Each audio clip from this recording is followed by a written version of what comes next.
Hi guys. आज digit DP के ऊपर हम अपना पहला सवाल देखेंगे।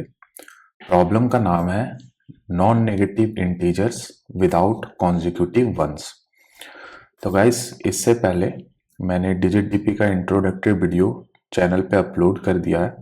तो अगर तुमने उस वीडियो को नहीं देखा है तो ये मेरी रिक्वेस्ट है कि पहले तुम उस वीडियो को देख लो, उसके बाद तुम इस वीडियो पे जंप करो ताकि तुम्हें चीजें क्रिस्टल क्लियर रहें। तो आओ चलते हैं वन नोट पर और समझते हैं इस प्रॉब्लम को। तो गाइस, इस प्रॉब्लम में हमें एक पॉजिटिव इंटीजर n दे रखा है और हमें बोला है बताने को कि 0 से n तक के रेंज में कितना ऐसा नंबर है जिनका की बाइनरी रिप्रेजेंटेशन में कॉन्जिक्यूटिव वन नहीं हो। ठीक है, एक बार और मैं बताता हूं। हमें प्रॉब्लम में पॉजिटिव इंटीजर n दे रखा है और हमें 0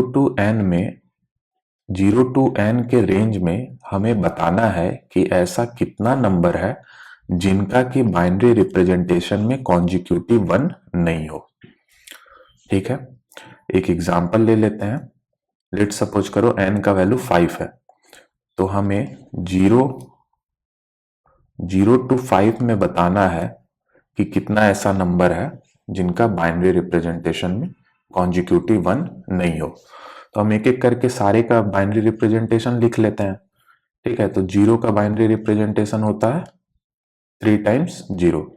अगर हम 3 बिट के फॉर्म में लिखना चाहें तो 1 का क्या हो जाएगा, 1 का हो जाएगा 001, 2 का हो जाएगा 010, 3 का हो जाएगा 011, 4 का हो जाएगा 100, 5 का हो जाएगा हमारा 101। तो 0 टू 5 तक में हमने हर एक का बाइनरी रिप्रेजेंटेशन लिख दिया। अब हमें चेक करना है बाइनरी रिप्रेजेंटेशन को। तो इस बाइनरी रिप्रेजेंटेशन में क्या कहीं कॉन्जिक्यूटिव वन है? नहीं है। तो यानी कि ये एक नंबर है जिसे हमें काउंट करना है, तो यहां हमने 1 लिख दिया। अगेन, इसके बाइनरी रिप्रेजेंटेशन में कॉन्जिक्यूटिव वन है? नहीं है, तो इसे भी हमने काउंट कर लिया। इसमें भी नहीं है, हमने काउंट कर लिया। इस पे देखो, ये दोनों कॉन्जिक्यूटिव वन है। कॉन्जिक्यूटिव वन का मतलब क्या है कि एक के बाद एक तुम्हें वन देखने को मिलेगा। तो ये सिनेरियो हमें नहीं चाहिए। ठीक है, कोई भी नंबर जिसके बाइनरी रिप्रेजेंटेशन में ये सिनेरियो बनता है उसे हम आंसर में इंक्लूड नहीं करेंगे। तो यहां मैंने 0 लिख दिया। अगेन देखो 100, इसके बाइनरी रिप्रेजेंटेशन में भी कॉन्जिक्यूटिव वन नहीं है, तो हमने 1 लिखा। इसमें भी नहीं है, तो हमने 1 लिखा। यहाँ क्या है, यहाँ फर्स्ट में 1 है, लास्ट में 1 है, बट कॉन्जिक्यूटिव नहीं है क्योंकि बीच में क्या है, 0 है। तो इस कारण हमने इसे काउंट कर लिया। अब टोटल देख लो कितना हुआ, 1 2 3 4 5, यानी कि 5 हमें ऐसा नंबर मिला रेंज 0 टू 5 में जिसका बाइनरी रिप्रेजेंटेशन में कॉन्जिक्यूटिव वन नहीं था। तो इसे हम रिटर्न कर देंगे। अब गाइस, यहाँ किसी को अगर बाइनरी नंबर नहीं आता है निकालना कि डेसिमल से हम बाइनरी कैसे निकालेंगे, तो अभी वीडियो में जब हम आगे बढ़ेंगे तो इस चीज को भी हम एक्सप्लेन कर लेंगे। ठीक है, तो चलो आगे बढ़ते हैं।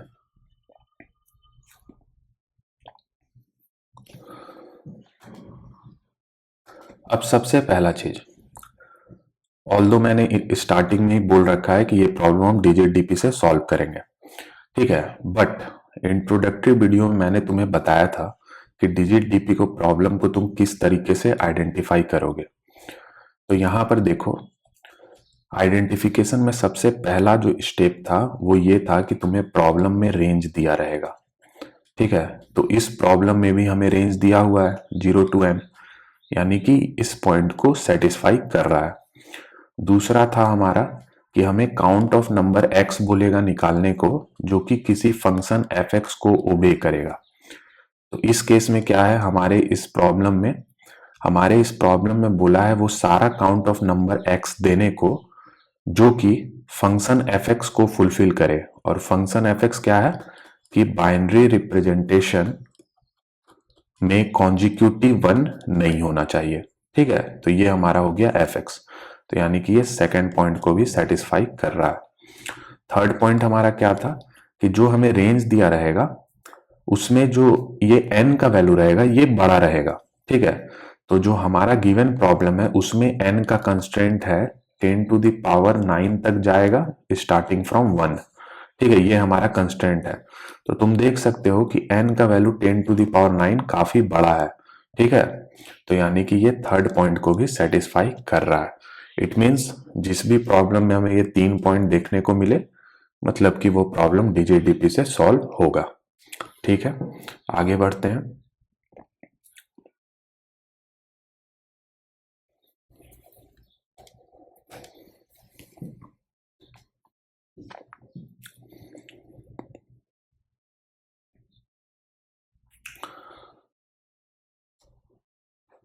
अब देखो, अब प्रॉब्लम में क्या दिया है, हमें रेंज 0 टू n दे रखा है प्रॉब्लम में। ठीक है, हम क्या करते हैं, हम एक एग्जांपल के थ्रू समझते हैं अपने प्रॉब्लम को। ठीक है, तो n का वैल्यू लेट सपोज करो 5 है। इट मीन्स कि हमें 0 टू 5 के रेंज में हर एक नंबर को चेक करना है। ठीक है, बट एक चीज तुम देखो, क्या हमें 0 टू 5 में नंबर को चेक करना है या इनके बाइनरी रिप्रेजेंटेशन को चेक करना है? डेफिनेटली बाइनरी रिप्रेजेंटेशन को चेक करना है ना। तो हम n इक्वल टू 5 को पहले ही बाइनरी में कन्वर्ट कर लेंगे। ठीक है, और बाइनरी में कन्वर्ट करके एज अ स्ट्रिंग स्टोर कर लेंगे। ठीक है, तो 5 का बाइनरी क्या होगा, 5 का बाइनरी हो जाएगा हमारा 1 0 1। ठीक है, और इसको हमने स्ट्रिंग में स्टोर कर लिया। अब देखो मैं क्या बोल रहा हूं, ध्यान से देखना। मैं बोल रहा हूं कि ये जो बाइनरी नंबर है, n का बाइनरी जो हमने लिखा है, इसमें टोटल नंबर ऑफ बिट्स कितना है, तो 1 2 3। ठीक है, 1 2 3। ठीक है, अब मैं ऐसे बोल रहा हूं कि मुझे 3 बिट का हर एक वो बाइनरी नंबर निकालना है जो कि लेस देन इक्वल टू हो इस बाइनरी के। ठीक है, तो देखना मैं क्या लिखता हूं। तो सबसे पहला तो 3 बिट का सबसे छोटा बाइनरी ये हो गया। ठीक है, उसके बाद हम क्या करेंगे, लास्ट बिट को सेट कर देंगे, तो ये हो गया। उसके बाद हमारे पास क्या ऑप्शन है, हम ये कर सकते हैं। ठीक है, उसके बाद हमारे पास क्या ऑप्शन है, हम ये कर सकते हैं, है ना। उसके बाद हमारे पास ऑप्शन है, हम ये कर सकते हैं। उसके बाद हमारे पास ऑप्शन है, हम ये कर सकते हैं। उसके बाद अगर हम ये चीज करने जाएं, ठीक है, 1 1 0, तो ये जो बाइनरी है ना, ये डेफिनेटली इस बाइनरी से बड़ा हो गया। कैसे, देखो हमारा जो 5 का बाइनरी था वो था 1 0 1, ये बिट दोनों सेम था। ठीक है, तो यहां तक चीजें सही हैं। बट जैसे ही हम यहां आए तो क्या हो गया कि ये बिट ग्रेटर हो गया इससे। इट मीन्स कि ये वाला जो बाइनरी नंबर है ये बड़ा हो गया इससे, यानी कि इसको हम कंसिडर नहीं कर सकते हैं, और इसके आगे अब हम किसी को नहीं कंसिडर कर सकते हैं। तो एक चीज मुझे समझ में आया कि अगर मुझे 3 बिट का हर एक बाइनरी नंबर निकालना है जो कि लेस देन इक्वल टू हो 101 के, तो मेरे पास यही ऑप्शंस बनता है। ठीक है, इसके अलावा कोई ऑप्शंस है नहीं। ठीक है, अब अगर तुम इन बाइनरी का डेसिमल नंबर लिखोगे तो तुम्हें एक चीज पता चलेगा। ठीक है, ये इसका किस चीज का बाइनरी लिखा हुआ है, 0 का। ये 1 का बाइनरी लिखा हुआ है, ये 2 का बाइनरी लिखा हुआ है, ये 3 का बाइनरी लिखा हुआ है, ये 4 का बाइनरी लिखा हुआ है, ये 5 का बाइनरी लिखा हुआ है। तो अब एक चीज देखो, ये प्रॉब्लम हमें 0 टू 5 में ही तो सॉल्व करना था। ठीक है, और ये 0 1 2 3 4 5 ही तक का तो बाइनरी यहाँ पे आया। इट मीन्स कि हम इस प्रॉब्लम को ऐसे मॉडिफाई कर सकते हैं कि हमें सिंपल n का बाइनरी नंबर को एज ए स्ट्रिंग स्टोर करना है। फिर हम स्ट्रिंग के साइज फंक्शन की मदद से पता कर लेंगे कि इसमें टोटल नंबर ऑफ बिट कितना है, तो यहां पर 3 बिट है। अब हमें 3 बिट का हर एक बाइनरी नंबर जनरेट करना है जो कि लेस देन इक्वल टू हो 101 के, है ना। अगर हम ये चीज जनरेट कर लिए, इट मीन्स कि हम वो हर एक नंबर को चेक कर लिए जो कि 0 टू n में है। और ये मैंने तुम्हें यहाँ पे लिख करके भी दिखा दिया, 0 टू 5 तक ही ये हमने बाइनरी लिखा है। ठीक है, तो ये चीज हमारा क्लियर हो गया। अब बढ़ते हैं आगे।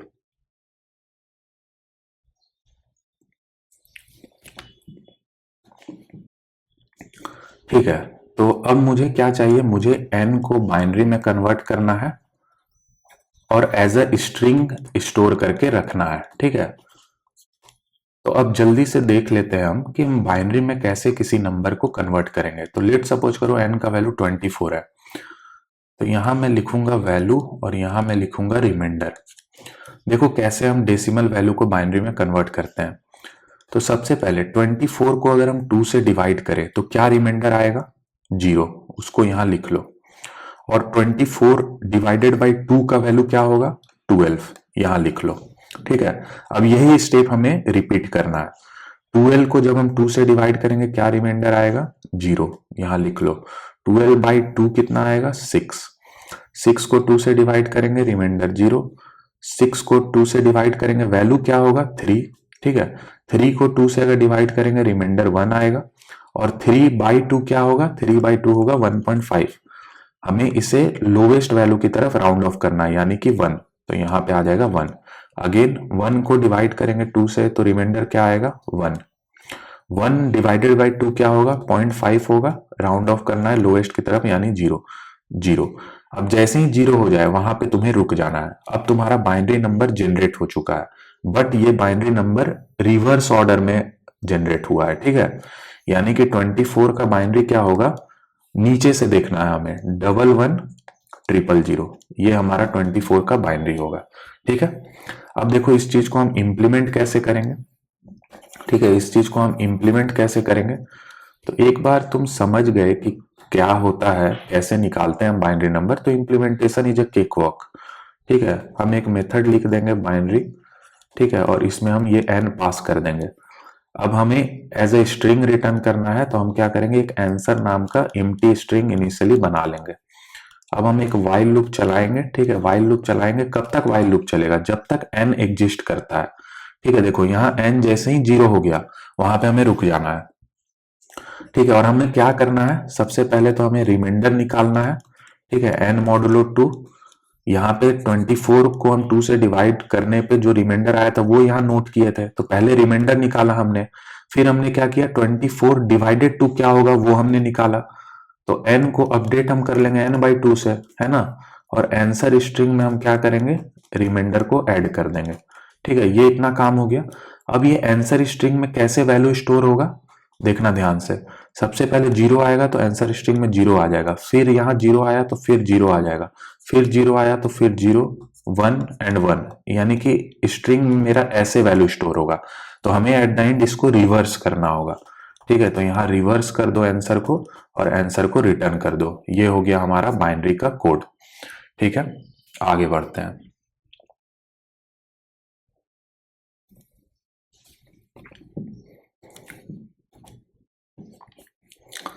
अब हमारा n था 5। ठीक है, और 5 के बाइनरी से हमें मतलब है ना। मैंने बोला कि 3 बिट का हर एक बाइनरी नंबर जनरेट करो जो कि लेस देन इक्वल टू हो 101 के। ठीक है, अब हम क्या करेंगे, हम left to right binary number generate करेंगे। ठीक है, लेफ्ट टू राइट हम सबसे पहले इसको फिक्स करेंगे, इसकी वैल्यू को, और आगे वाले को फिर एज अ सब प्रॉब्लम डिवाइड कर लेंगे। ठीक है, अगेन हम इस प्रॉब्लम में क्या करेंगे, इस प्रॉब्लम में इसको फिक्स करेंगे और आगे वाले को एज अ सब प्रॉब्लम डिवाइड कर लेंगे। अगेन इस प्रॉब्लम में हम क्या करेंगे, इसको फिक्स करेंगे और आगे कुछ है नहीं तो इसको सब प्रॉब्लम में डिवाइड कर लेंगे। तो हम इस पैटर्न पे जो है चलेंगे, लेफ्ट टू राइट बढ़ते हुए। ठीक है, चीजों को मैंने यहां इरेज कर दिया। ठीक है, तो देखना आप ध्यान से, ये जो फर्स्ट बिट है इसके पास क्या क्या ऑप्शन है। यहां पे हम 0 भी रख सकते हैं, यहां पे हम 1 भी रख सकते हैं। ठीक है, अगर लेट सपोज करो हमने यहां 0 रखा, ठीक है, जैसे ही हमने यहां 0 रखा तो आगे वाले के पास क्या क्या चॉइसेस है, आगे वाले के पास चॉइस 0 का भी है, 1 का भी है। ठीक है, अब अगर हम यहाँ पे 0 रख देते हैं तो ये एक वैलिड है। ठीक है, क्यों, क्योंकि इस बाइनरी से हमें छोटा बाइनरी जनरेट करना है या बराबर। तो अगर हम, मेरा फर्स्ट ही बिट अगर 0 हो गया जो कि इसके फर्स्ट बिट से छोटा है, तो ये डेफिनेटली एक वैलिड बनेगा बाइनरी, जो भी बनेगा जनरेट होगा। ठीक है, तो जब हम यहाँ पे 0 रखे तो मेरे पास सेकंड वाले के पास चॉइसेस में था, 0 भी रख सकते थे हम, 1 भी रख सकते थे, क्योंकि कुछ भी रखो मेरा जो भी बाइनरी बनेगा वो छोटा ही रहेगा 5 के बाइनरी से। ठीक है, अब दूसरा केस जरा ध्यान से देखना। लेट सपोज करो हमने यहां पे 1 रख दिया। ठीक है, हमने फर्स्ट बिट पे 1 रख दिया। अब जब हम 1 रख देंगे तो क्या आगे वाले के पास अगेन 0 और 1 दोनों का चॉइसेस है, नहीं है दोनों का चॉइसेस। ध्यान से देखना, अगर हम यहाँ 0 रख दे तो हम ठीक है। ठीक है, तो हम ठीक है, 5 का बाइनरी है 101, तो ये दोनों बिट अगर सेम भी हो जाए तो कोई दिक्कत नहीं है। बट अगर हम 0 के जगह अगर यहाँ 1 रख दे, ठीक है, यानी कि ये 0 ना होकर के 1 हो जाए, तो इसमें क्या होगा, ये दोनों बिट तो सेम हो गया, अब ये बिट बड़ा हो गया 5 के बाइनरी के कॉरस्पॉन्डिंग बिट से। इट मीन्स कि अब ये जो भी बाइनरी नंबर जनरेट होगा ना, ये डेफिनेटली हमारे 5 के बाइनरी से बड़ा हो जाएगा। तो ये हम नहीं कर सकते हैं, ठीक है, ये चीज हम नहीं कर सकते हैं। तो यहां तुम्हें एक चीज समझ में आया, जैसे ही हमने यहाँ 1 रखा तो आगे वाले पे एक कंस्ट्रेंट आ गया, ठीक है, आगे वाले पे एक कंस्ट्रेंट आ गया, और ये कंस्ट्रेंट के कारण क्या हुआ कि हम इस बिट पे, सेकंड बिट पे 5 के बाइनरी में जो कॉरेस्पॉन्डिंग बिट है यानी कि 0, उससे ज्यादा बड़ा वैल्यू यहां पे रख ही नहीं सकते हैं। क्यों? क्योंकि देखो लेफ्ट का ये दोनों बिट सेम हो गया, अब जैसे ही हम 0 से बड़ा वैल्यू इस पे रख देंगे तो ये जो बाइनरी नंबर बनेगा वो क्या होगा, वो डेफिनेटली ग्रेटर हो जाएगा 101 बाइनरी से, ठीक है। तो जब भी कंस्ट्रेंट आता है, तो अगर सेकंड पोजीशन पे मेरे पे कंस्ट्रेंट है तो इसके कॉरेस्पॉन्डिंग जो 5 के बाइनरी में वैल्यू है उससे ज्यादा हम एक्सीड नहीं कर सकते हैं। ये मुझे एक चीज समझ में आ गया, ठीक है। अब मैं चीजों को इरेज करता हूं जल्दी से। सिमिलरली, ठीक है, सिमिलरली जो ये हमारा फर्स्ट बिट है, ठीक है, इस पे भी हम इसके कॉरेस्पॉन्डिंग जो बिट है 1, उससे ज्यादा नहीं रख सकते इस पोजीशन पे, ठीक है। ऑल्दो बाइनरी में हमारे पास ऑप्शन 0 और 1 का ही होता है, बट फिर भी जो ये फर्स्ट वाला है, ठीक है, जो फर्स्ट वाला है उस पे हम इसके कॉरेस्पॉन्डिंग जो बिट है बाइनरी में 5 के, उससे ज्यादा हम नहीं रख सकते हैं, क्योंकि रखोगे अगर तो क्या होगा, एक्सीड कर जाएगा। तो एक चीज समझो कि यहाँ पे मेरे ऊपर कंस्ट्रेंट रहता है। सिमिलरली मान लो यहाँ पे हमने 1 0 रख दिया, तो इस बिट पे भी अगेन क्या होगा, कंस्ट्रेंट चला जाएगा। क्यों कंस्ट्रेंट चला जाएगा, ठीक है, क्यों कंस्टेंट चला जाएगा, क्योंकि 5 के बाइनरी का ये दो पार्ट और जो नंबर हम जनरेट कर रहे हैं उसका ये दो फर्स्ट दो बिट, ये दोनों सेम हो चुका है। तो सेम हो चुका है यानी कि आगे वाले पे कंस्टेंट है। अब जब कंस्टेंट रहेगा इट मीन्स कि इसके कॉरेस्पॉन्डिंग जो बिट है यानी कि 1, इससे ज्यादा यहाँ पे मेरे पास चॉइसेस नहीं है रखने को, ठीक है। तो ये चीज हमें समझ में आ गया कि कंस्टेंट मेरे ऊपर रहता है, और ये कंस्टेंट क्यों रहता है, ये इसलिए रहता है ताकि हम कभी भी n इक्वल टू 5 के बाइनरी से एक्सीड ना करें, ठीक है, क्योंकि हमें उससे छोटा ही नंबर जनरेट करके देखना है, हमें तो 0 टू n का ही रेंज को चेक करना है ना। तो अगर मेरा बाइनरी का वैल्यू बढ़ जाएगा तो हम इस रेंज से बाहर हो जाएंगे। तो कंस्ट्रेंट हमें मदद कर रहा है इस रेंज में रहने में, ठीक है, ताकि हम इससे बाहर ना जाएं। तो ये एक चीज समझ में आ गया। अब दूसरा चीज जरा ध्यान से देखना, सपोज करो यहाँ 0 है, यहाँ 1 है, तो क्या हम यहाँ पे भी 1 रख सकते हैं? देखो चॉइसेस तो है मेरे पास 1 रखने का, ठीक है, चॉइसेस है मेरे पास 1 रखने का, हम रख सकते हैं। क्यों? क्योंकि 5 का बाइनरी है 101, ठीक है, तो ये जो नंबर बना है ये definitely less than equal to है 101 बाइनरी से, ठीक है, क्योंकि फर्स्ट ही बिट क्या हो गया, छोटा हो गया, तो हम 1 तो रख सकते हैं। बट मेरे प्रॉब्लम के हिसाब से मुझे क्या बोला है कि कॉन्जिक्यूटिव 1 नहीं होना चाहिए, यानी कि ये केस हमें लेना ही नहीं है, ये केस हमें एक्सेप्ट नहीं करना है। तो चॉइसेस वाइज तो इस बिट के पास 0 और 1 दोनों का चॉइसेस रहेगा, ठीक है, बट हमें ये चीज देखना पड़ेगा कि अगर हम इस बिट को फिक्स कर रहे हैं तो इसके पीछे कहीं 1 तो नहीं रखा हुआ है। अगर 1 रखा हुआ है इट मीन्स कि हम यहाँ पे 1 रख करके आगे नहीं प्रोसीड कर सकते, यानी कि हम 1 वाले चॉइसेस पे आगे नहीं बढ़ सकते हैं, ठीक है, हमें ये भी चीज इंश्योर करना है ना। तो इस चीज को भी हमें इंश्योर करना पड़ेगा, ठीक है। अब हम लोग आगे बढ़ते हैं। अब एक चीज हमें समझ में आ गया कि यहाँ पे हमारे पास चॉइसेस है, तो जब भी चॉइसेस रहेगा हमें रिकर्सन, हमारा प्रॉब्लम में रिकर्सन रहेगा, ठीक है, और रिकर्सन को अगर समझना है तो रिकर्सन ट्री बनाना पड़ेगा, ठीक है। अब देखो हम कैसे रिकर्सन ट्री बनाएंगे, ध्यान से देखना, ठीक है, ध्यान से देखना रिकर्सन ट्री हम किस तरीके से बनाएंगे।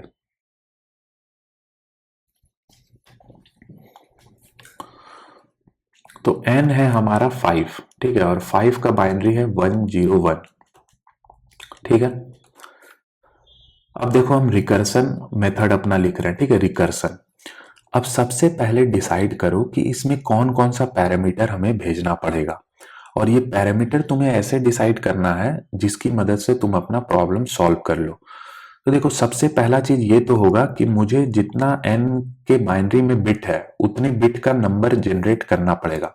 तो 3 बिट है यानी कि स्टार्ट हमें करना होगा 3 बिट के नंबर से, ठीक है। तो सबसे पहले ये पैरामीटर भेज दो कि मुझे 3 बिट का बाइनरी नंबर जनरेट करना है, ठीक है। दूसरा ये हमें इंश्योर करना है कि जो 5 का बाइनरी है 101 हम इससे कभी भी एक्सीड ना करें। तो इसके लिए मुझे एक कंस्ट्रेंट भेजना होगा और स्टार्टिंग में जो फर्स्ट बिट रहता है उस पे हमेशा कंस्ट्रेंट रहता है, यानी कि फर्स्ट बिट पे हम ये जो कॉरस्पॉन्डिंग वैल्यू 1 है इससे ज्यादा कभी बढ़ नहीं सकते हैं। तो कंस्ट्रेंट रहेगा हमारा स्टार्टिंग में, ठीक है। तीसरा चीज मैंने तुम्हें बोला कि अगर यहाँ 0 है अगर यहाँ 1 है तो तुम इस पॉइंट पे 1 नहीं रख सकते हो। तो ये चीज चेक करने के लिए तुम्हें अपने से पीछे वाले का ट्रैक रखना होगा कि वहां पे 0 रखा हुआ है या 1 रखा हुआ है। तो इसके लिए एक वेरिएबल भेज देना है हमें, ठीक है। अब जब हम स्टार्ट करेंगे तो हम यहाँ से स्टार्ट करेंगे, तो अभी तो कोई यहाँ पे वैल्यू हमने रखा नहीं है, तो हम इनिशियली इज 1 वाले ये जो वेरिएबल है 1 वाला इसको हम 0 भेज देंगे, यानी अभी कुछ रखा हुआ नहीं है, ठीक है। तो ये हो गया मेरा गाइस रिकर्सन। अब तुम बताओ मुझे इन 3 पैरामीटर के अलावा भी मुझे कोई और पैरामीटर चाहिए क्या?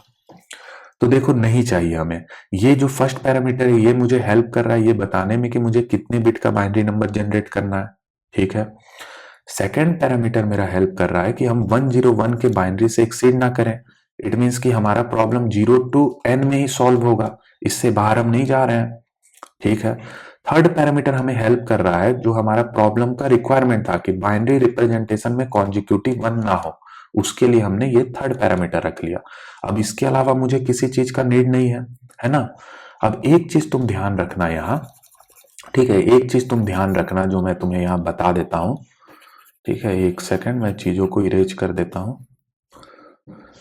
एक चीज तुम्हें ध्यान देना है कि जो डीजीटीपी का क्वेश्चन होगा ना उसमें तुम्हें हमेशा ये 2 पैरामीटर तो दिखेगा ही दिखेगा, फर्स्ट 2 पैरामीटर, ठीक है। यानी कि तुम्हें कुछ नंबर ऑफ बिट जनरेट करना होगा, ठीक है, और तुम्हारे पास दूसरा रहेगा कंस्ट्रेंट। तो ये 2 पैरामीटर तो तुम्हें डीजीटीपी क्वेश्चन में दिखेगा ही दिखेगा। और ये जो थर्ड पैरामीटर है ये प्रॉब्लम टू प्रॉब्लम वेरी करेगा, ठीक है। कहीं कहीं थर्ड पैरामीटर के साथ फोर्थ और फिफ्थ भी आ जाएगा, कहीं थर्ड ही रहेगा, कहीं थर्ड का भी हमें नीड नहीं होगा, ठीक है। तो ये थर्ड पैरामीटर प्रॉब्लम के अकॉर्डिंग रहेगा, ठीक है। तो इतना चीज तुम्हें समझ जाना है। अब हम लोग इस रिकर्सन को लिखते हैं और एक्सपेंड करते हैं, ठीक है। मैं इसको थोड़ा सा यहां से हटा देता हूं, ठीक है।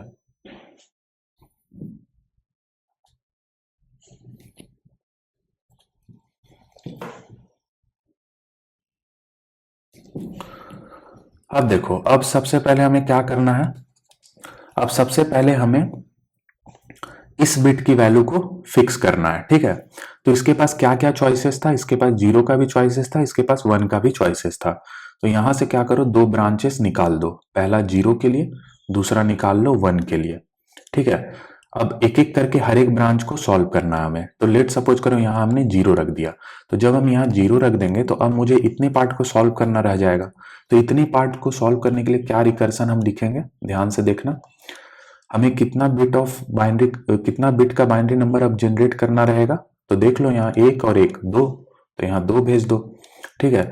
अब कंस्ट्रेंट मेरे ऊपर रहेगा क्या, अगर हम यहाँ 0 रख रहे हैं तो ये ऑलरेडी फर्स्ट ही बिट हमारा क्या हो गया, 5 के बाइनरी का जो फर्स्ट बिट है उससे छोटा हो गया है, ठीक है। तो कोई कंस्ट्रेंट आगे वाले पे नहीं जाएगा। अगर फर्स्ट ही बिट अगर मेरा छोटा हो गया तो जो भी बाइनरी नंबर जनरेट होगा वो डेफिनेटली इससे लेस देन इक्वल टू ही रहेगा।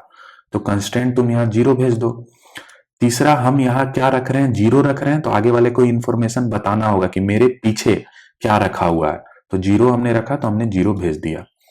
सिमिलरली लेट सपोज करो यहाँ 1 रख लेते हैं, तो 1 के केस में क्या होगा, अगेन 2 बिट का बाइनरी नंबर जनरेट करना बचा रह जाएगा। कंस्ट्रेंट मेरे ऊपर रहेगा क्या, इस बार रहेगा, क्योंकि हमने यहाँ 1 रख दिया ना, तो अब आगे वाले पे जो इसके कॉरस्पॉन्डिंग बिट है उससे आगे हम नहीं बढ़ सकते हैं, तो यानी कि कंस्ट्रेंट है, तो कंस्ट्रेंट को पास कर दो एज अ 1, ठीक है। और हमने 1 रखा है तो 1 हमें यहाँ भेजना होगा, ताकि इस वाले बिट को जब हम फिक्स करें सेकंड वाले को तो ये देख सके पीछे कि यहाँ पे 1 रखा हुआ है, ठीक है। तो ये हो गया हमारा पहला, ठीक है। पहला हमने ब्रांचेस जो बना हमारा चॉइसेस का उसे हमने देख लिया। अब और आगे बढ़ते हैं हम, ठीक है, और आगे हम बढ़ते हैं, ठीक है। अब देखो, अब ये वाला ब्रांच, अब इस रिकर्सन को अगेन हम सॉल्व करते हैं। इसमें क्या है कि पहला बिट 0 रखा हुआ है, ठीक है, यहाँ देख रहे हो 0 हमने रखा था। अब हमारे पास ये प्रॉब्लम है, तो अगेन देखो, अगर हमने यहाँ 0 रखा है और मेरे ऊपर कोई कंस्ट्रेंट नहीं है तो इस वाले बिट के पास अगेन चॉइसेस 0 1 दोनों का है, ठीक है, तो अगेन दो ब्रांचेस यहाँ से निकाल देता हूं मैं, 0 का, दूसरा 1 का। ठीक है, अगर 0 को अगर हम सॉल्व करें तो देखो क्या लिखेंगे हम, यहाँ पे हमने 0 रख दिया। ठीक है, तो अब ये पार्ट के लिए रिकर्सन लिखना है, तो एक बिट अब जनरेट करना है। हमने 0 रखा है, कोई कंस्टेंट आएगा क्या? नहीं आएगा। और हमने रखा 0 है, तो 0 को हमें यहाँ भेज देना है। ठीक है, अब अगेन लेट सपोज करो यहाँ पे हमने 1 रख दिया, तो अगर हम 1 रखेंगे तो अगेन रिकर्सन क्या होगा? 1। ठीक है, कंस्टेंट नहीं रहेगा मेरे पे, क्योंकि फर्स्ट ही बिट मेरा क्या हो गया है, 5 के बाइनरी के कॉरस्पॉन्डिंग बिट से छोटा हो गया है, तो कोई कंस्टेंट नहीं। और हमने रखा 1 है। ठीक है, हमने यहाँ रखा 1 है, तो ये जो आगे वाला बिट रहेगा, इसको ये पता चलना चाहिए कि मैंने 1 रखा है मेरे पीछे, तो यहाँ 1 को भेजना भी पड़ेगा, तो ये हमने 1 भेज दिया।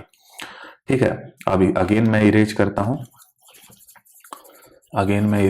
हूं, अब हम इसको देखते हैं। ठीक है, इसको देखते हैं, तो यहाँ हमने 1 रखा हुआ है। ठीक है, अब हमें ये पार्ट देखना है, तो अगेन इस बिट को हम फिक्स करेंगे। तो अब एक चीज देखो, यहाँ पे मुझे कंस्ट्रेंट भेजा गया है। कंस्ट्रेंट का मतलब क्या है कि जब हम इस बिट को सॉल्व करेंगे तो मेरे पास इसके कॉरस्पॉन्डिंग जो 5 के बाइनरी में बिट है, यानी कि 0, उतना ही चॉइसेस है। यानी कि यहाँ पे 1 हमारा चॉइसेस नहीं होगा, यहाँ केवल एक चॉइसेस होगा 0 का। ठीक है, और ये क्यों हुआ? क्योंकि ये कंस्टेंट देखो यहाँ, सॉरी ये नहीं है कंस्टेंट, ये हमारा सेकंड वाला कंस्टेंट है। ठीक है, तो ये कंस्टेंट हमें 1 भेजा गया है, इसी कारण हमारे पास चॉइसेस केवल 0 का रहेगा। ठीक है, तो अगेन देखो यहाँ पे अगर हमने 0 रखा तो हमारा क्या रिकर्सन कॉल होगा? एक बिट का बाइनरी अब जनरेट करना रहेगा। और अगेन हमने यहाँ 0 रख दिया, तो 1 0 1 0 ये सेम हो गया, तो अगेन आगे वाले पे कंस्टेंट चला जाएगा। ठीक है, तो कंस्टेंट को 1 भेज दो, और हमने रखा 0 है तो यहाँ 0 भेज दो। बहुत बढ़िया, चीजों को इरेज करते हैं अगेन। अब मुझे उम्मीद है कि तुम्हें समझ में आ गया होगा कि रिकर्सन ट्री कैसे बना रहे हैं हम। तो अब मैं जल्दी जल्दी लिखता हूं। ठीक है, अब अगेन इसे हमें सॉल्व करना है, तो इसके लिए क्या है, इसके ब्रांचेस को देखो, पहले 0 रखाया फिर 0 रखाया। ठीक है, तो 0 यहाँ फिर 0, अब इस बिट को हमें देखना है। ठीक है, तो अगेन इसके पास चॉइसेस 0 1 दोनों का है।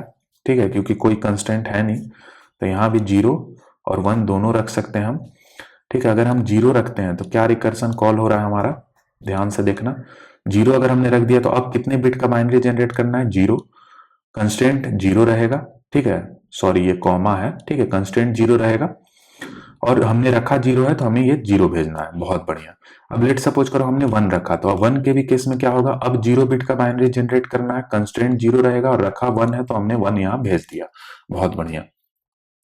अब ये वाला सेकंड वाले रिकर्सन को देखना है, जिसमें कि पहले यहाँ पे 0 रखा हुआ है फिर 1 रखा हुआ है। ठीक है, अब इस बिट को फिक्स करना है हमें, तो अगेन इसके पास चॉइसेस क्या है? 0 1 दोनों का चॉइसेस है। ठीक है, तो अगर हमने 0 रखा तो क्या रिकर्सन कॉल होगा? 0 बिट जनरेट करना है, कंस्टेंट 0, और वैल्यू हमने 0 रखा है तो 0 भेज दिया। अगेन 1 के लिए अगर देखेंगे तो 0 बिट जनरेट करना है। ठीक है, 1 के लिए अगर हम देखें तो 0 बिट जनरेट करना है, कंस्टेंट हमारा रहेगा क्या? ठीक है, कंस्टेंट हमारा नहीं रहेगा, और हमने रखा 1 है, तो यहाँ हमने 1 भेज दिया। ठीक है, अब यहाँ एक चीज देखो, ये 1 हमें क्या बता रहा है? ये 1 हमें बता रहा है कि सेकंड बिट पे 1 रखा हुआ है, और ये 1 का मतलब क्या है कि हम इस लास्ट बिट पे 1 रखना चाह रहे हैं। तो ये केस क्या वैलिड है? नहीं है वैलिड। ठीक है, क्योंकि यहाँ बाइनरी रिप्रेजेंटेशन में क्या हो जाएगा? कॉन्जिक्यूटिव 1 हो जाएगा। ठीक है, तो ये चॉइसेस में तो मेरे पास 0 और 1 दोनों रहेगा, बट हमें यहाँ पे ये रिकर्सन हम कॉल ही नहीं करेंगे। हमें चेक करना है कि क्या ये वाला वैल्यू, ठीक है, ये वेरिएबल का वैल्यू और ये वैल्यू अगर सेम हो जाए तो ये रिकर्सन कॉल नहीं होगा। ठीक है, तो यहां मैंने तुम्हें बता दिया ये कॉल नहीं करना है हमें, बट चॉइसेस में हमें 0 1 दोनों मिलेगा, तो हम उस चॉइसेस के अंदर जाकर के इस चीज को रिजेक्ट कर देंगे अगर ऐसा कोई भी सिनेरियो दिखा तो यहां मैं इसे रिजेक्ट कर रहा हूं। ठीक है, अब देखो अगेन यहाँ पे ये वाला केस। ठीक है, इसको सॉल्व करते हैं, जल्दी से इरेज कर लेता हूं चीजों को यहां से। ठीक है, अब देखो इसमें क्या है, पहले 1 रखा हुआ है, फिर यहाँ पे 0 रखा हुआ है। ठीक है, 1 0। अब ये बिट हमें देखना है, और मेरे ऊपर क्या है? मेरे ऊपर कंस्ट्रेंट है, तो कंस्ट्रेंट है, इट मीन्स कि 1 0 1 जो 5 का बाइनरी था, थर्ड बिट के पास यहीं तक मैक्सिमम चॉइसेस है, तो 0 1 दोनों का चॉइसेस है ना, 0 और 1 दोनों का चॉइसेस है। अब अगेन देखो रिकर्सन, अगर हमने 0 रखा तो 0 बिट का बाइनरी अब जनरेट करना रह जाएगा। ठीक है, यहां अगर हमने 0 रखा तो अब 0 बिट का बाइनरी जनरेट करना है, और कंस्ट्रेंट मेरे ऊपर रहेगा क्या? नहीं रहेगा। ठीक है, क्योंकि ये क्या है, ये ऑलरेडी छोटा हो गया ना, तो कंस्ट्रेंट है ही नहीं, और हमने रखा 0 है तो यहां हमने 0 भेज दिया। अब अगर हम 1 रखेंगे तो इसमें क्या रिकर्सन कॉल होगा? देखना ध्यान से, रिकर्सन ऑफ जीरो बिट का बाइनरी जनरेट करना है। अब जैसे ही हम वन यहाँ पे रख देंगे, ठीक है, वन अगर हमने रख दिया तो ये भी बिट सेम हो गया और पीछे का ही बिट सेम है। इट मीन्स कि अब आगे वाले पे कंस्टेंट जाएगा, तो कंस्टेंट वन हो जाएगा और हमने रखा वन है तो यहाँ हमें वन भेजना है। ठीक है, बहुत बढ़िया। तो ये हो गया हमारा पूरा का पूरा रिकर्सन। अब यहाँ तुम एक चीज देखो, जैसे ही वैल्यू ये जीरो हो गया, इट मीन्स कि हमें अब जीरो बिट का बाइनरी जनरेट करना है। तो यानी कि हमें जितना करना था 3 बिट का बाइनरी नंबर वो जनरेट हो चुका है। ये जीरो का मतलब ये है। ठीक है, तो अब इससे आगे तो मुझे बढ़ना नहीं है। तो ये हमारा क्या होगा, ये हमें स्टॉपिंग केस बता रहा है। ठीक है, कि जब भी ये फर्स्ट वाला जो पैरामीटर हमने भेजा है अगर ये जीरो हो जाए तो वहां पे तुम रिकर्सन को रोक दो, अब आगे बढ़ने का जरूरत नहीं है। ठीक है, अब देखो इस केस में क्या हमारा बाइनरी नंबर जनरेट हुआ, तो इसके ब्रांचेस के थ्रू चेक करो। यहाँ जीरो, अगेन यहाँ जीरो, यहाँ जीरो, तो यानी कि इसके कॉरस्पॉन्डिंग बाइनरी नंबर ये जनरेट हुआ। अगेन इसको चेक करो, तो जीरो जीरो तो सेम है और यहाँ लास्ट में वन हो गया, तो अगेन इसके कॉरस्पॉन्डिंग ये हमारा जनरेट हुआ।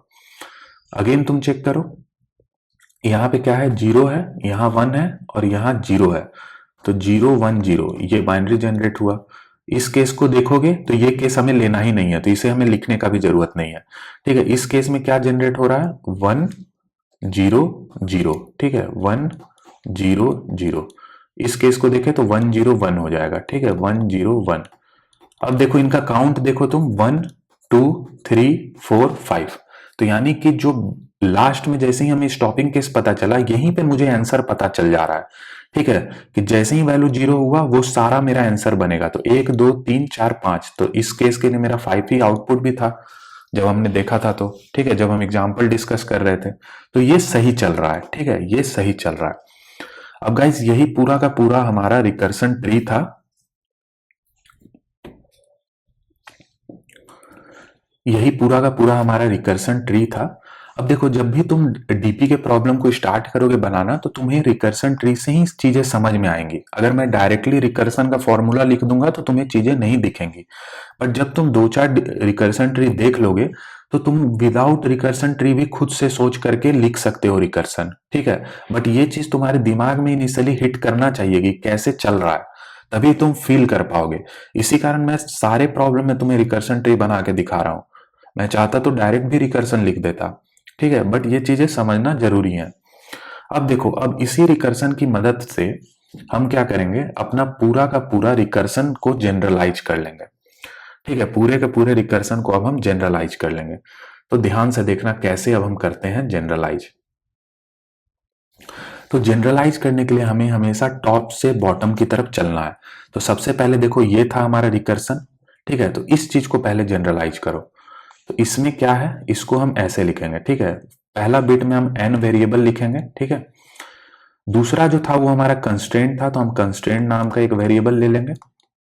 ठीक है, और तीसरा हमारा था कि क्या हमारा वैल्यू वन है या जीरो है, तो इज वन करके एक वेरिएबल ले लेंगे हम।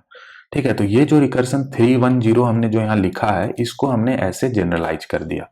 ठीक है, ये पहला स्टेप वेरिएबल के फॉर्म में हमने लिख दिया है। दूसरा क्या है, हर एक रिकर्सन से देखो ये ब्रांचेस निकल रहा है। ठीक है, हर एक रिकर्सन से तुम्हें ये दिख रहा है ब्रांचेस निकलता हुआ। यहां से भी देखो ब्रांचेस निकला है, यहां से एक ही ब्रांच निकला है। ठीक है, कहीं से दो निकल रहा है, कहीं से एक निकल रहा है ना, ये ब्रांचेस निकला हुआ है। ठीक है, तो अब ये ब्रांचेस को हमें जनरलाइज करना है ताकि हर एक ब्रांच को हम कवर कर पाए। तो देखो सबसे पहले ये जो फर्स्ट वाला था यहां से दो ब्रांचेस निकला, जीरो और वन। ठीक है, तो ये कैसे डिसाइड हुआ था, फर्स्ट वाले पे हमारे ऊपर कंस्ट्रेंट था। ठीक है, फर्स्ट वाले बिट पे हमारे ऊपर कंस्ट्रेंट था यहाँ पे, और ये कंस्ट्रेंट जब भी रहता है इट मींस कि जो इसके कॉरेस्पॉन्डिंग जो n के बाइनरी में वैल्यू है ना उतना ही तक हम रख सकते हैं।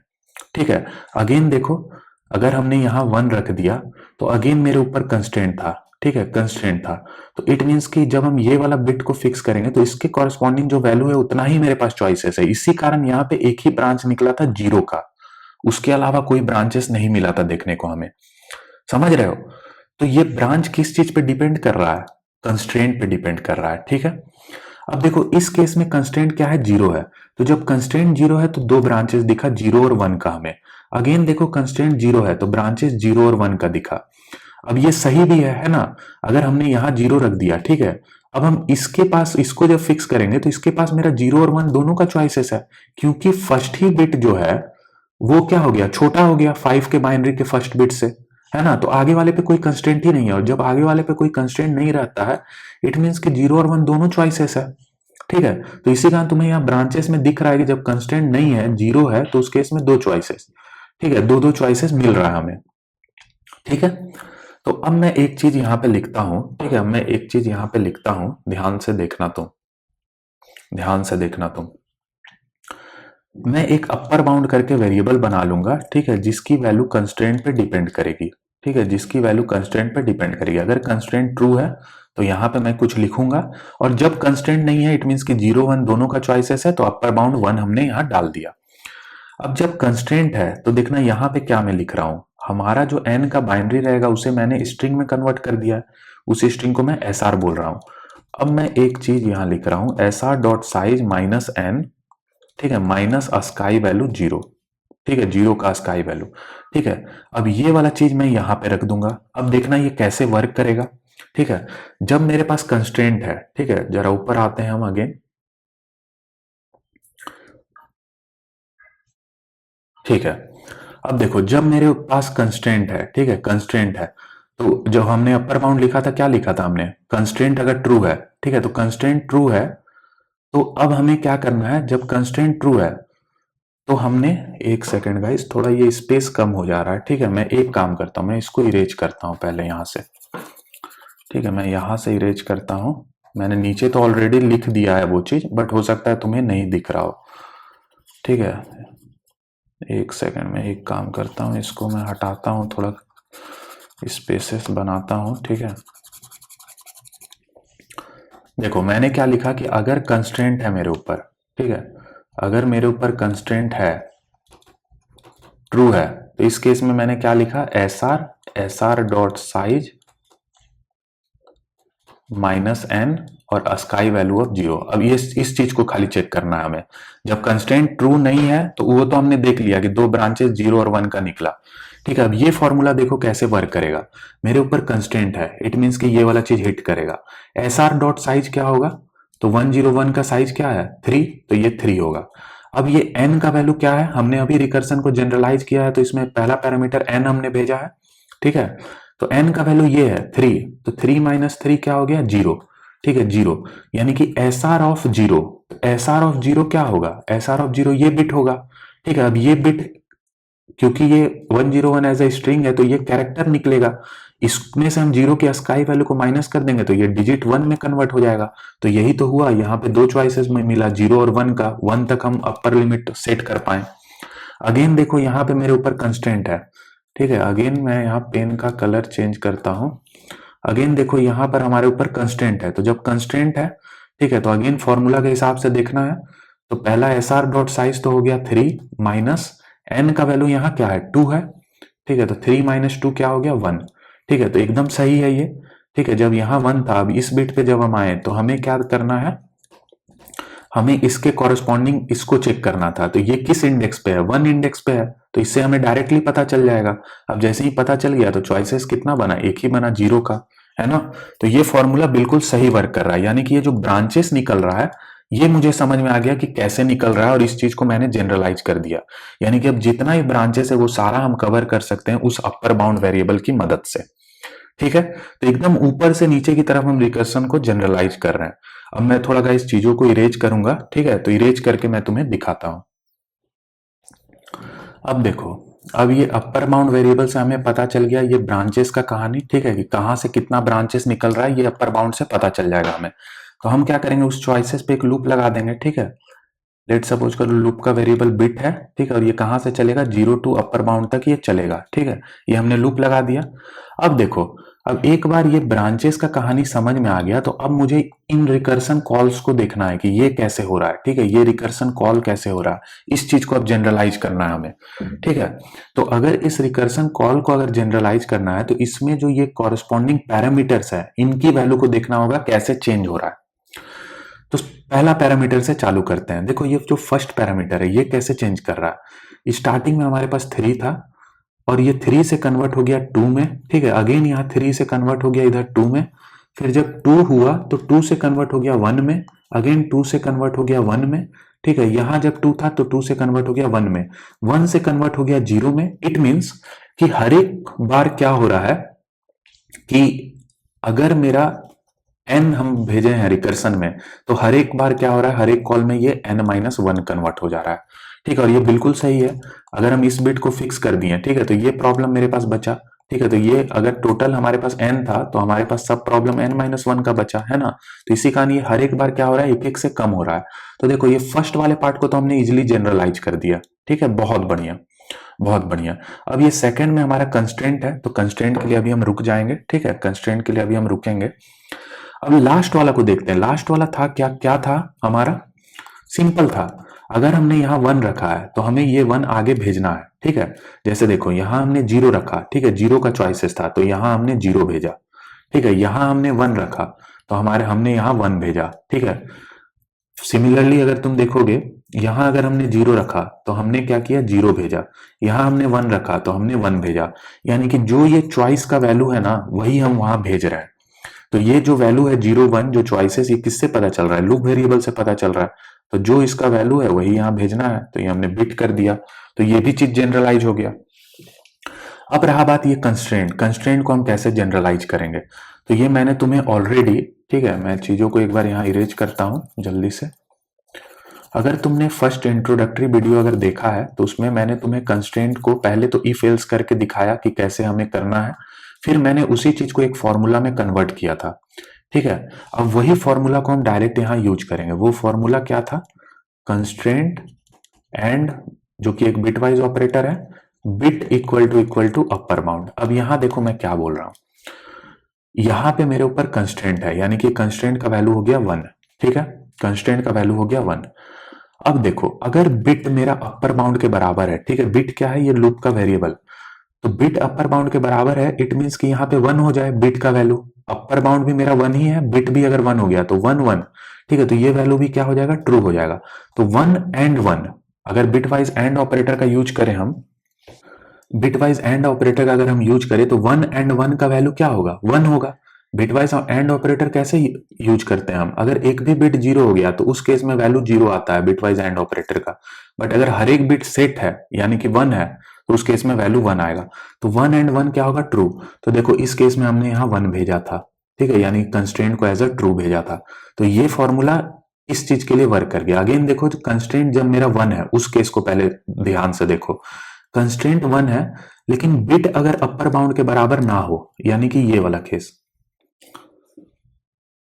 यानी कि ये वाला केस, ठीक है। क्यों, क्योंकि इसमें बिट का वैल्यू 0 है और अपर बाउंड होगा 1, तो 0 इक्वल टू है क्या 1 के, नहीं। तो ये जो इवेलुएट होके आएगा ये आएगा 0, 1 एंड 0, एक भी बिट 0 तो बिट वैल्यू क्या आएगा बिट वाइज एंड ऑपरेटर का 0। तो यहां देखो हमने 0 भेजा था, ठीक है। अगेन देखो कंस्टेंट अगर मेरा 1 है,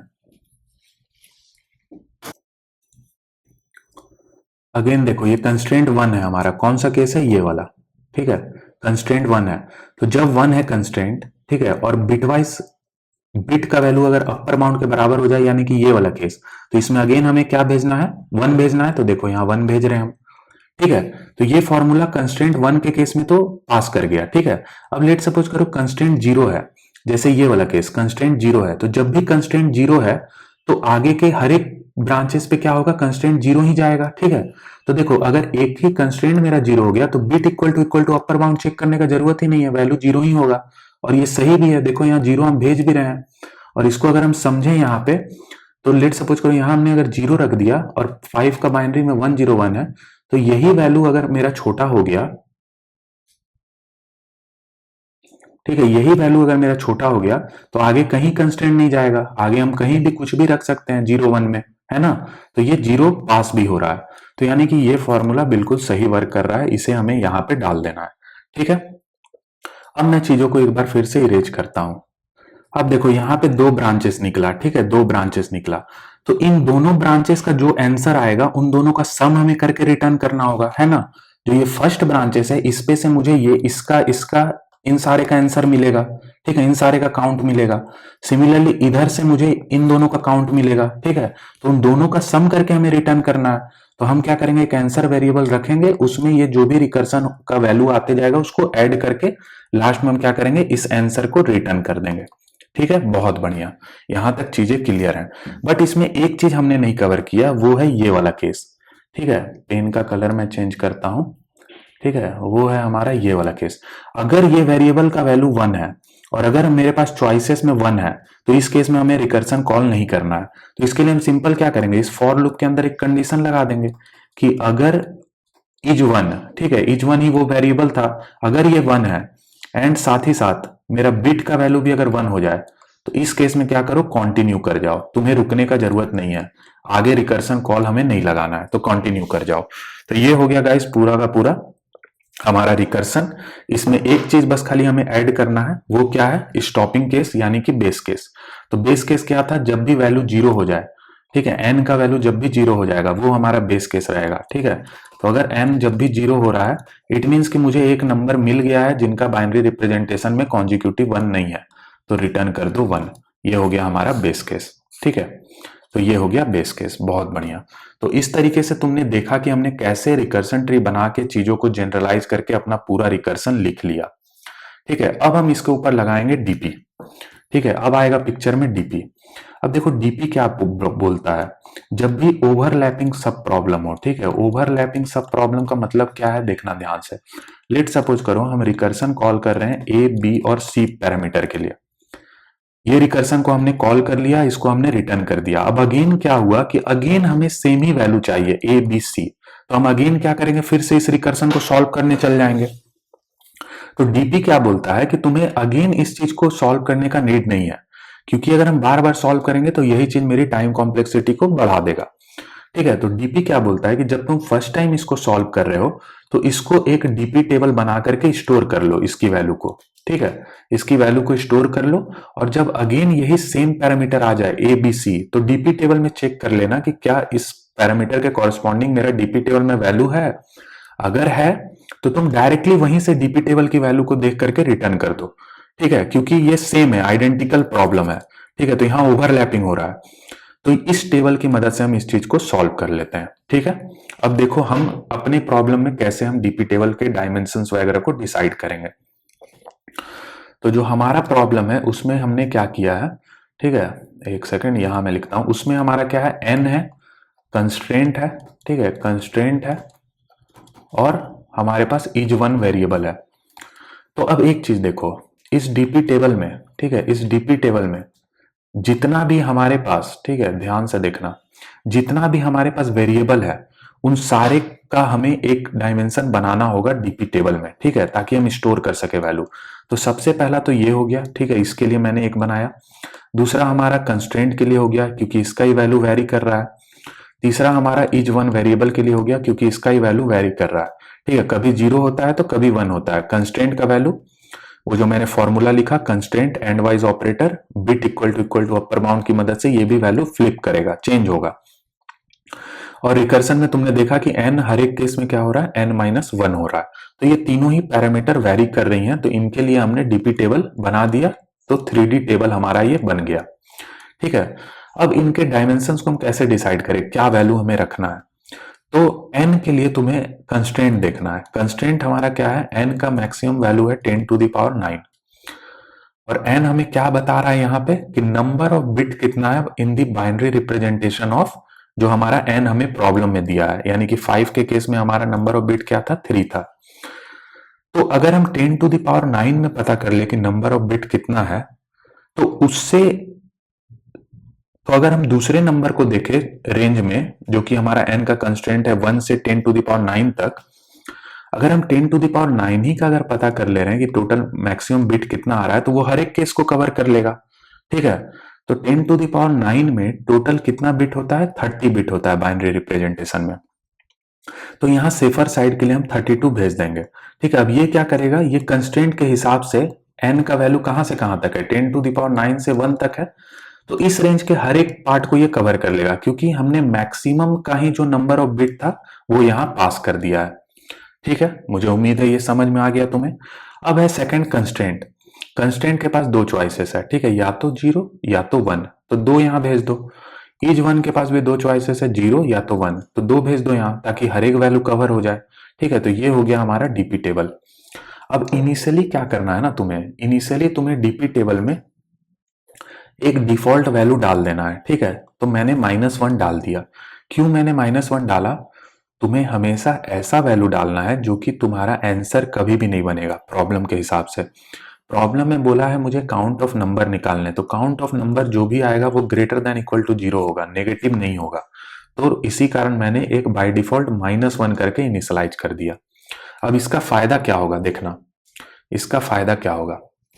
अब मैंने तुम्हें बोला कि डीपी में हम क्या करते हैं, ठीक है, जो भी मेरा वैल्यू है, ठीक है, मैं यहाँ ए बी सी से दिखा रहा हूँ, ठीक है, बट हमारे प्रॉब्लम में एन कंस्टेंट और ईच वन करके वेरिएबल है, तो उसके हिसाब से हम कर लेंगे कोड।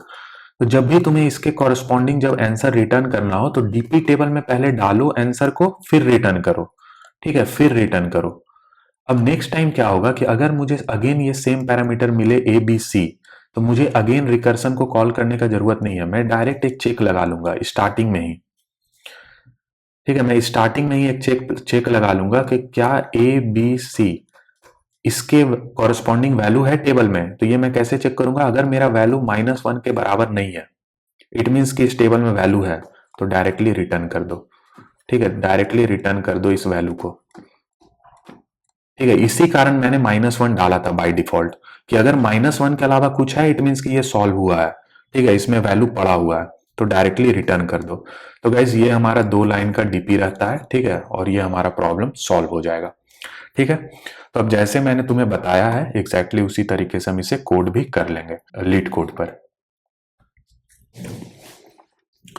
तो देखो सबसे पहले हमें क्या करना है, स्ट्रिंग एसआर निकालना है, जो कि एक बाइनरी मेथड की मदद से हम क्या करेंगे, एन को बाइनरी में जनरेट करके निकाल लेंगे। ठीक है, इस मेथड को मैं जल्दी से यहाँ लिख देता हूँ। ठीक है, स्ट्रिंग बाइनरी इंट एन। ठीक है, अब मैंने बोला था कि मैं एज ए स्ट्रिंग रिटर्न करूंगा, तो answer as a empty string हमने ले लिया, व्हाइल लूप हम लगाएंगे। ठीक है, अब इसमें हम क्या करेंगे, इसमें हम सबसे पहले रिमाइंडर निकालते हैं ना, रिमाइंडर इक्वल टू क्या हो जाएगा, एन मॉडुलो 2, मॉडुलो ऑपरेटर की मदद से रिमाइंडर आ जाएगा। अब हम एन को अपडेट कर देंगे n/2 से, और आंसर स्ट्रिंग में क्या करेंगे, डाल लेंगे रिमाइंडर को। तो रिमाइंडर इंटीजर है तो हमें स्ट्रिंग बना करके डालना होगा। ठीक है, क्योंकि आंसर हमारा स्ट्रिंग है, तो ये हमने कर लिया। अब लास्ट में मैंने बताया था तुम्हें कि हमें रिवर्स करना होगा। ठीक है, हमें रिवर्स करना होगा आंसर को, तो यहां हमने रिवर्स कर दिया। ठीक है, ये हमने रिवर्स कर दिया आंसर को। अब हम क्या करेंगे, रिटर्न कर देंगे आंसर को। बहुत बढ़िया, ठीक है, ये काम हो गया हमारा। अब हम अपना रिकर्सन वाला मेथड यहां से रिटर्न कर देंगे। ठीक है, रिकर्सन ऑफ, सबसे पहले तो ये स्ट्रिंग एसआर भेज दो। ठीक है, क्योंकि हमें जब भी कंस्ट्रेंट रहेगा तो एसआर के बाइनरी रिप्रेजेंटेशन में कॉरस्पॉन्डिंग वैल्यू को चेक करना होगा कि 0 है या 1 है, तो इस कारण एसआर का हमें नीड रहेगा। फिर हमें भेजना है कितना बिट का बाइनरी नंबर जनरेट करना है, तो वो एसआर का साइज हो गया। फिर हमें कंस्ट्रेंट भेजना है, तो कंस्ट्रेंट हमारा 1 रहेगा। फिर हमारा वो ईच वन वाला वेरिएबल रहेगा जो कि स्टार्टिंग में क्या रहेगा, 0 रहेगा। ठीक है, तो ये हमने लिख दिया। अब हम इस रिकर्सन को लिख लेंगे, है ना, रिकर्सन ऑफ स्ट्रिंग को पहले हम यहाँ लिख लेंगे स्ट्रिंग। ठीक है, फिर एन हमारा हो गया, फिर हमारा कंस्ट्रेंट हो जाएगा। ठीक है, कंस्ट्रेंट हो जाएगा हमारा, इस कंस्ट्रेंट को मैं कॉपी कर लेता हूँ। ठीक है, फिर हमारा हो जाएगा ईच वन वेरिएबल। ठीक है, ये हो गया। अब सबसे पहले क्या करना है, रिकर्सन ट्री को सोचो, इमेजिन करो जो अभी हमने देखा। सबसे पहले हमें वो ब्रांचेस को लिखना होगा कि कितना चॉइसेस बनता है, तो वो अपर बाउंड वेरिएबल की मदद से हम निकाल लेंगे। ठीक है, अगर कंस्ट्रेंट ट्रू है तो मेरे पास जो टोटल चॉइसेस बनेगा वो simply SR dot size minus N. ठीक है, और इसमें से हम क्या करेंगे, 0 के स्काई वैल्यू को माइनस कर देंगे, तो इतना बन गया। और कंस्ट्रेंट अगर नहीं है तो मैक्सिमम 1 तक हम जा सकते हैं। अब इन पे हमें लूप लगाना होगा। ठीक है, बिट इक्वल टू 0 से लेकर के bit less than equal to upper bound तक चलेंगे हम। ठीक है, बिट प्लस प्लस। ठीक है, ये हमारे पास चॉइसेस हो गया। अब हमें वो जनरलाइज वाला रिकर्सन लिखना होगा, वो क्या होगा, सबसे पहले तो एसआर स्ट्रिंग, फिर n-1। ठीक है, और कंस्ट्रेंट को मैंने तुम्हें बताया कैसे हमें लिखना है, constraint and bit equal to upper bound. ठीक है, ये मैंने ऑलरेडी तुम्हें सारा दिखा रखा है। अब ईच वन का वेरिएबल का वैल्यू क्या होगा, जो हम रख रहे हैं। अगर बिट का वैल्यू 0 है तो हमें 0 भेजना होगा, 1 है तो 1 भेजना होगा, तो यहाँ हमने बिट लिख दिया। ठीक है, अब एट द एंड क्या करना है, हमें जितना भी हमारे पास चॉइसेस है जो कि बता रहे हैं यहाँ बिट वेरिएबल का वैल्यू, उन सारे का हमें एडिशन करके रिटर्न करना होगा। ठीक है, तो आंसर प्लस इक्वल टू ये मैंने कर दिया और यहाँ पे हमने रिटर्न कर दिया आंसर को। अब मैंने तुम्हें बोला था कि एक और केस हमें कवर करना है कि अगर मेरा ईच वन अगर वन है, ठीक है, एंड साथ ही साथ अगर बिट का वैल्यू वन है, इट मीन्स कि हमने कॉन्जिक्यूटिव वन वाला केस है यहाँ हमारे पास, कॉन्जिक्यूटिव वन वाला केस है, तो इस केस को हमें इवेलुएट ही नहीं करना है, इस केस को हम सिंपल कंटिन्यू कर देंगे। ठीक है, अब रिकर्सन विदाउट बेस केस तो कंप्लीट है नहीं, ठीक है, बेस केस होता है स्टॉपिंग केस। तो स्टॉपिंग केस क्या है, जब एन का वैल्यू जीरो हो उस केस में तुम्हें रिटर्न करना है वन। तो ये गाइस हो गया हमारा कंप्लीट रिकर्सन। एक बार हम इसे सबमिट करेंगे। ठीक है, तो मुझे नेट कनेक्ट करना होगा। अब एक बार हम इसे सबमिट करते हैं।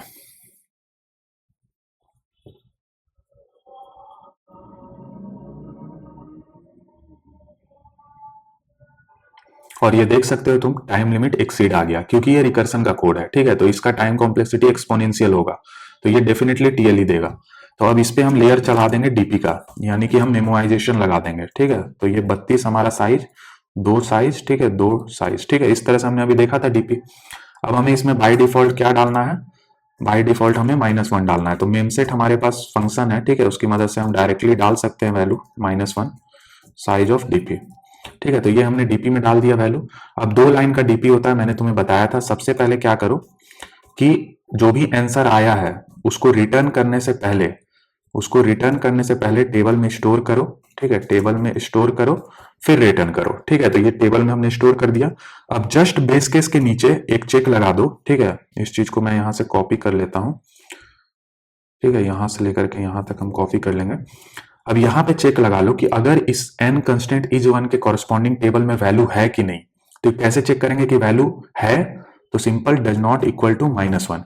अगर ये value does not equal to -1 है, इट मीन्स कि टेबल में वैल्यू है। तो अगेन तुम्हें ये वाला पार्ट कॉल करने का जरूरत नहीं है, यहां से यहां तक रन करने का जरूरत नहीं है। तुम डायरेक्टली इस इफ कंडीशन की मदद से अगर टेबल में वैल्यू है तो रिटर्न कर दो। ठीक है, तो ये हो गया गाइस डीपी। अब एक बार सबमिट करते हैं।